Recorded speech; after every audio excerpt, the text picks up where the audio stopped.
a ustedes, que es el Estudio Nacional del Agua 2014. En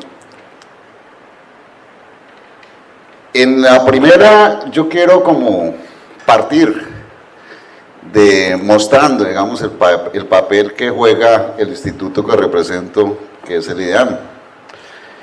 En el IDEAN me corresponde a mí ejercer el cargo de subdirector de hidrología, en estos días de director en Cartago, mientras Omar está de vacaciones. Pero básicamente la subdirección que me corresponde es la subdirección de hidrología. El IDEAN es el instituto encargado de la evaluación de la información ambiental de Colombia: agua, suelo, bosque, circulación atmosférica, y esa información y conocimiento pues la adquiere a través del monitoreo, de la vigilancia 24 horas y de un equipo comprometido que saca los productos de valor agregado. Entonces, el IDEAN tiene unas subdirecciones que corresponden a su parte misional, que son la subdirección de Hidrología, Estudios Ambientales y Ecosistemas.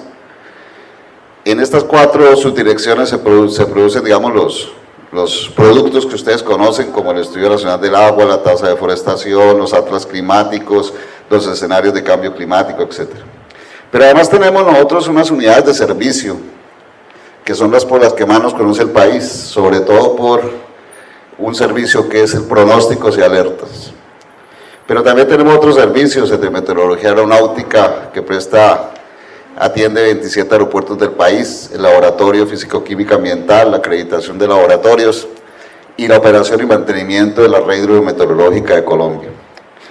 Bueno, entonces voy a hacer 2 presentaciones muy rápidas. No me gusta esclavizarme con los slides, sino más bien hablar, pero los slides me sirven para ubicarme, entonces los utilizo para eso.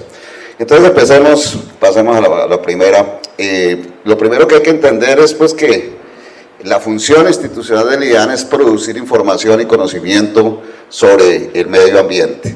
Todo lo que tiene que ver con la atmósfera, la hidrosfera, la litosfera, la biosfera, la antroposfera, es decir, todos los círculos, digamos, de los medios bióticos y abióticos, y las diferentes tramas y relaciones que hay entre la naturaleza y la sociedad, deben ser estudiadas por el instituto. Esa es la esencia. Una diapositiva que ustedes conocen mucho es esta, de la circulación pues del ciclo hidrológico, que es uno de los ciclos que estudiamos, ¿cierto? Porque aparte del ciclo hidrológico, que es el que más conocen ustedes, pues también estudiamos el ciclo del carbono, el ciclo del nitrógeno, y pues esto tiene que ver con bosques, tiene que ver con circulación atmosférica, etc. Producimos las alertas en pronósticos. Estos ya son servicios que prestamos 24 horas, digamos. Y bueno, ¿a quién va dirigido esto? ¿Para qué es el IDEAN? ¿Para qué sirve el IDEAN? El IDEAN es el instituto estratégico del país. De los 5 institutos de investigación adscritos y vinculados al Ministerio de Ambiente, es el único instituto estratégico del país. Es público, y la información que genera es información absolutamente gratuita.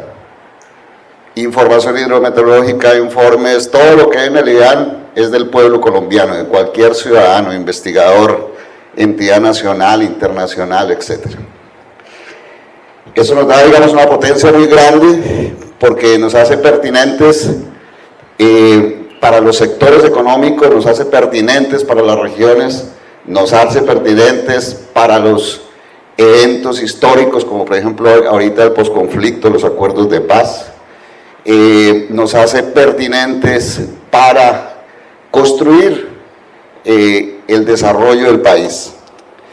Y esto lo hacemos nosotros a través de un monitoreo permanente que hacemos desde varios escenarios.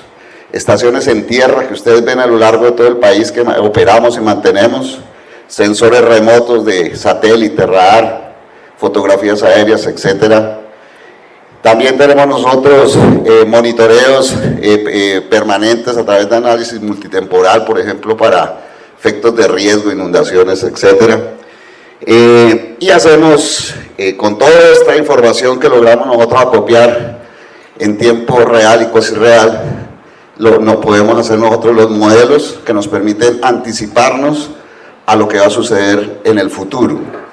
Esta es, digamos, una de las lecciones que se aprendió en el 2010 cuando nos llegó el fenómeno de la niña y nos cogió a todas las instituciones desprevenidas, y ese lujo pues no nos lo podemos volver a dar después de todas las inversiones que ha hecho el país para poderse anticipar a un fenómeno de la niña que ya el IDEAN anunció desde hace un mes. Y que no nos pase lo mismo como que nos pasó con el fenómeno del niño, que cuando el IDEAN lo anticipó un año antes fue objeto de burlas y caricaturas porque estaba lloviendo, y entonces cómo iba a haber fenómeno del niño. Y cuando nos llegó el más crítico, el más fuerte desde el año 1970, con todas las implicaciones que se tienen, sobre todo en departamentos como el que veo aquí representado, que es La Guajira, y a quien quiero dejar al final de esta presentación un informe especial que hicimos en días pasados para la Cancillería del Ministerio del Interior, que me parece muy completo porque refleja la realidad de La Guajira, de lo que está sucediendo. Bueno, entonces, lo importante es que el país aprenda a leer la información, es decir, a tomar decisiones con base en la información. Todos los métodos que utilizamos en IDEAN pues son científicos. Hay otras aproximaciones, los chamanes, los brujos, el esoterismo, que se utilizan de vez en cuando, ¿cierto? Acuérdense que para predecir si en el partido de Junior en Barranquilla va a llover se utiliza a veces un chamán, ¿cierto? Pero el cuento del IDEAN pues no es con un chamán, todos los métodos de acá son basados en observación, con el respeto pues que le tenemos al resto, digamos, de aproximaciones y de metodologías. Entonces, para poder hacer eso, nosotros tenemos una red hidrometeorológica de cerca de 2.700 estaciones, que vienen desde los años 60, de las cuales el 20% son estaciones automáticas. Es decir, cuando se instalaron por allá en ese tiempo eran estaciones convencionales. Y nosotros tenemos un patrimonio histórico de información desde los años, prácticamente desde los años 60.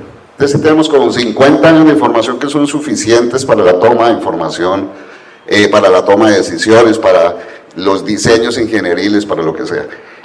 Y ese 20% de estaciones automáticas son las que utilizamos nosotros en pronósticos y alertas, que es información en tiempo cuasi real. Para los próximos 2 años, la red se va a automatizar en un 50% y se van a incorporar 3 radares meteorológicos en el país para complementarlo con los 3 que hay y tener la red nacional de radares. Eso va a ser, digamos, mucho más pertinente y mucho más oportuna la respuesta frente, digamos, a los eventos climáticos. Entonces, digamos que, importante decir que este esfuerzo, digamos, ¿por qué se va a automatizar tan rápidamente en los 2 años? Es por la financiación que se dio desde el Fondo de Adaptación a partir del fenómeno de la niña 2010. Estos son algunos de los instrumentos que nosotros tenemos, muchas estaciones convencionales que pueden ustedes ver ahí, que se mezclan con tecnología moderna, como por ejemplo el botecito que se da al final, que son ASPs, que nos permite a nosotros hacer aforos que antes se hacían en un día, hoy lo podemos hacer en 15 minutos, simplemente pasando este aparatico que actúa con efecto Doppler. Entonces eso nos permite a nosotros cada vez tener una operación mucho más rápida para lograr información. En este momento está todo el instituto en modo niña. Eso quiere decir que estamos pendientes del mantenimiento de las estaciones, de que se esté reportando, de que los observadores estén oportunamente dando la información, que estemos informándole a toda la gente lo que está sucediendo. Estos son partes, digamos, de la red pues es una red de referencia nacional, óigase bien, y esa red pues es pluviométrica, linigráfica, en general hidrometeorológica, pero en la meteorología pues se mide radiación solar, temperatura, se mide precipitación, viento, etc.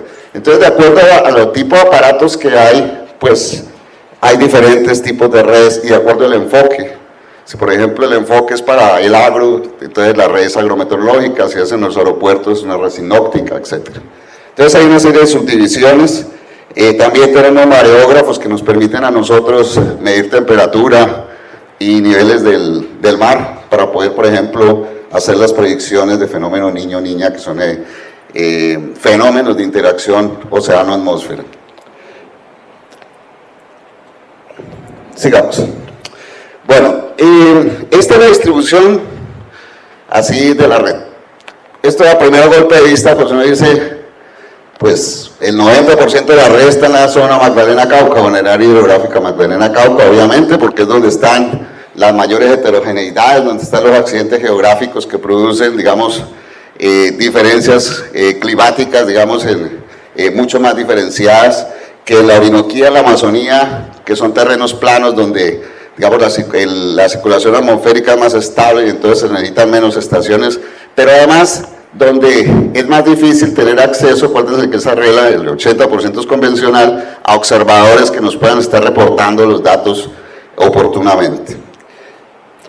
Estos son estaciones también, tenemos pluviómetros, tenemos pluviógrafos, bueno, toda una serie de aparatos, aquí hay más. Estas son estaciones porque ustedes ven en todo el país.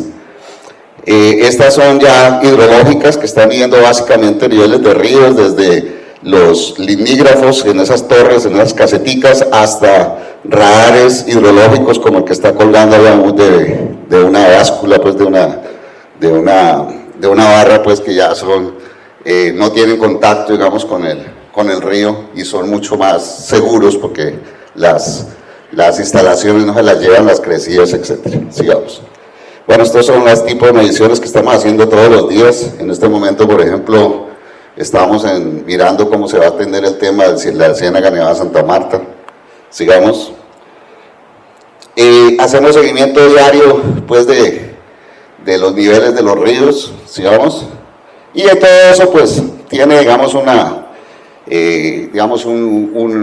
un circuito, pues, de transmisión en tiempo real que nos permite a nosotros producir el pronóstico. El pronóstico nosotros lo damos cada 4 horas, ¿no? Sigamos. También hacemos otros ejercicios de medición de topografía de alta resolución, tipo LiDAR, y batimetrías también de este tipo para poder tener insumos para modelación. Sigamos. Ahí tenemos varios insumos, pues, que se sacan con esto, es el que ustedes más conocen de la Mojana. Aquí se hizo todo un análisis multitemporal. Sigamos. Esas son, digamos, algunas de las cosas que hace el instituto y que es importante que la gente conozca en el tema hidrológico. Yo estoy hablando básicamente del tema hidrológico, no de otros temas en los que también trabajamos como ecosistemas o estudios ambientales. Sigamos. Bueno, producimos una serie, digamos, de alertas por amenazas de tipo meteorológico, hidrológico y climático, además de alertas de incendio y alertas de deslizamientos. Recuerden que las amenazas naturales por actividad volcánica, sísmica, etcétera, son misión del Servicio Geológico Colombiano. Estas son las que sacamos nosotros. Sigamos. Y pues esas alertas, digamos, obedecen a convenciones internacionales que nos permitan a nosotros interactuar con la Unidad Nacional de la Gestión de Riesgo y con los organismos locales de prevención y mitigación de riesgos. Sigamos. Bueno, esto es a quién va dirigida la información, que ya lo dije. Este es un esquema metodológico de lo que se hace todos los días para los las diferentes resoluciones temporales en que presentamos la información. Nosotros presentamos información decadal, mensual, diaria, incluso horaria cuando es necesario. Sigamos. Esto también les comentaba, los radares lo que van a hacer es mejorar la resolución temporal, sobre todo en las grandes ciudades donde a veces, digamos, por la mayor cantidad de población es absolutamente necesario hacer la discriminación de los temas de tiempo. Bueno, este es el seguimiento de los niveles de los ríos con con los pronósticos que se sacan a través de una plataforma que se llama FUSE. El seguimiento normal de los niveles de los ríos, y aquí está, estos son comparaciones que hacemos nosotros de todos los años para mirar en qué estado nos encontramos. Entonces, por eso es que podemos decir, el año pasado fue el año más seco, el año de mayor temperatura, etcétera, porque tenemos un seguimiento, digamos, un monitoreo histórico permanente. Esa línea roja indica los niveles críticos, por debajo pues normalmente hay unas amarillas. Entonces nosotros siempre sabemos en qué niveles nos encontramos para las diferentes zonas del país. Pero decía, no es suficiente la red del IDEAM porque es una red de referencia nacional. Las autoridades ambientales deben tener sus propias redes, y el IDEAM con el ministerio diseñó las redes de todas las autoridades ambientales. El año pasado acabamos las últimas 5 que nos quedaban en el marco del Programa Nacional de Monitoreo de Recurso Hídrico que lidera el Ministerio de Ambiente. Bueno, también nos apoyamos en modelos mundiales con los que interactuamos todos los días, como la NOAA, como el CIFEN, etcétera, para poder intercambiar información y a la vez aportar información sobre los eventos climáticos que están sucediendo. Y todo esto se expresa en una serie de boletines, de alertas, de informes técnicos, de informes sectoriales, como uno que hay más adelante, que es el agrometeorológico, donde todo el sector agrometeorológico se reúne para poder, digamos, tomar decisiones ya en un concepto diferente que lo que se conoce como un servicio climático. Servicio climático es cuando la meteorología, la climatología y la hidrología del país comienzan a ser útiles para los sectores y las regiones. Sigamos. Y aquí pues tenemos lo que sacamos todos los días, cada 4 horas, sigamos.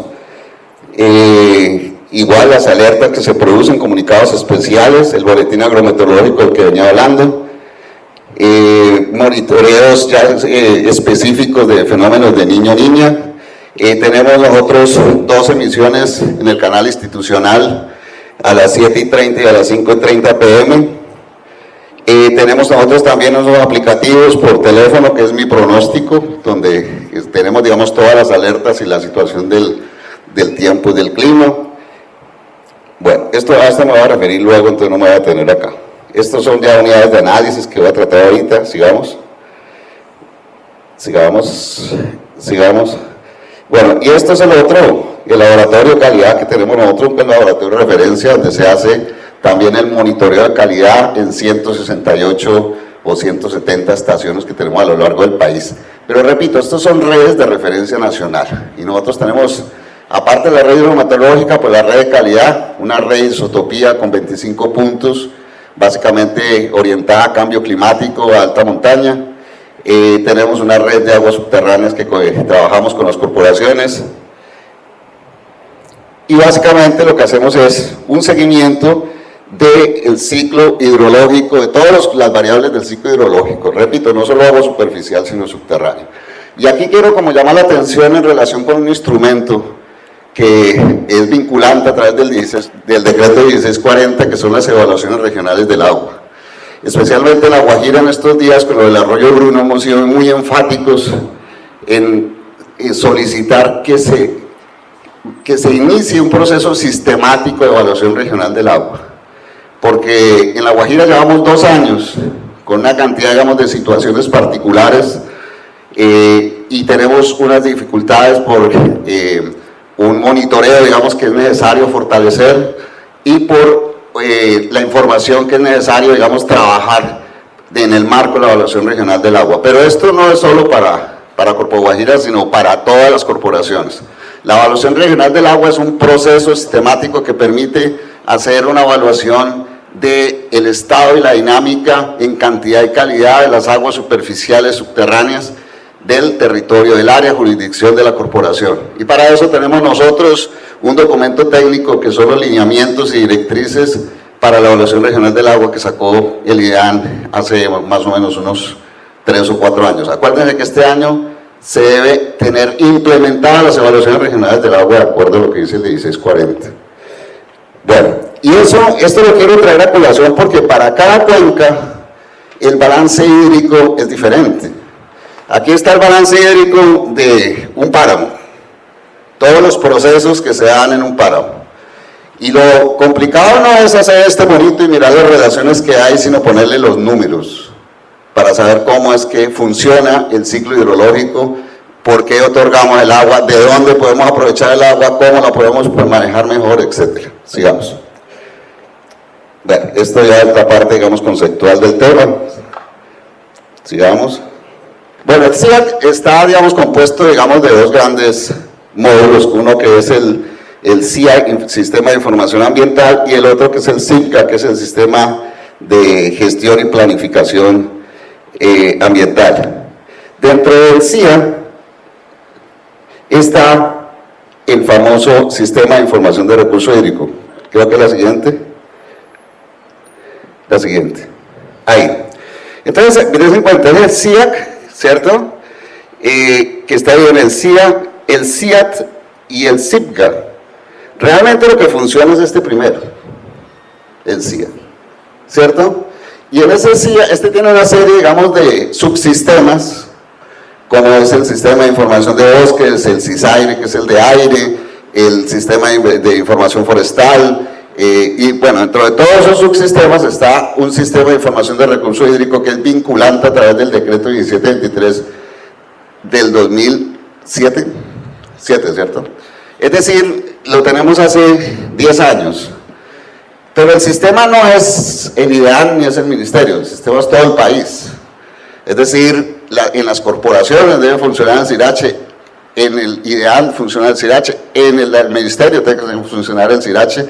Es decir, tenemos que reportar toda la información de recurso hídrico al CIRACHE. Si yo hago un PONCA y esa información no entró al CIRACHE, perdimos la platica, compañeros. Y esa plata es muy jugosa. Estamos hablando nosotros de PONCAs que están costando 2.500, 3.000 millones de pesos en recolección de información. Imagínense en todo el país la cantidad de plata tan terrible que estamos botando, pues, si no se está reportando esa información al Sistema de Información de Recurso Hídrico. Bueno, y aquí tenemos el CIRACHE. Entonces, esa es la siguiente. El CIRACHE, entonces, funciona ¿desde dónde? Cogiendo información de las estaciones, de los sectores en el registro de usuarios de recurso hídrico, de diferentes usuarios. Esa información llega a las autoridades ambientales. Nosotros hacemos cargue masivos de la autoridad ambiental, hacemos todo un proceso de gestión de información para llevarlo a la arquitectura de software. Es una arquitectura distribuida y luego con eso generamos toda esa serie de productos que ustedes conocen. El CIRACHE nos permite a nosotros tener el banco de datos hidrológico en este momento a disposición de todos ustedes. Es decir, no tiene que ir al IDEAN a pedir los valores diarios o mensuales de caudales y de niveles, porque ahí están. Y estamos cargando en este momento toda la información meteorológica, más la información de monitoreo de calidad, etc. Esa es la importancia de tener un sistema, de que podemos hablarnos en un solo idioma y no en una torre de Babel donde cada uno habla un idioma diferente, que ha sido uno de los grandes problemas de la gestión en Colombia del agua, que es la articulación institucional, la falta de articulación institucional. Y la gran lucha del instituto es para unificar el lenguaje, para que nos hablemos el mismo idioma y para que podamos nosotros tener una gestión más adecuada en términos de gestión. No podemos nosotros hacer una adecuada gestión si hablamos diferentes idiomas. Si en La Guajira caudal disponible es diferente que en Corpo Caldas, y eso es diferente a lo que tiene el IDEAN, pues no tiene ningún sentido pues hacer gestión de esa manera. El caudal disponible debe de ser a una única definición. Y les recuerdo que el IDEAN es la autoridad hidrológica y meteorológica del país. Luego la definición válida la que saque el instituto. Autoridad hidrológica quiere decir que orienta, da las directrices, lineamientos, ¿ok? Es una autoridad técnica. Nosotros no podemos obligar a que una corporación cargue o no cargue, eso no es asunto mío. Información, ¿cierto? En el CIRACHE. Ese papel lo tiene que hacer el ministerio. Nuestro papel tiene que ver con lo técnico-científico. Sigamos. Esta es la página del CIAC, donde encuentran ustedes pues todas las capas, las coberturas, los portales de ecosistemas y bosques, agua, clima, biodiversidad, uso de recursos, suelo y subsuelo, etc. Y con esto termino esta primera presentación que era, digamos, a vuelo de pájaro, lo que hacemos en temas del agua en el instituto.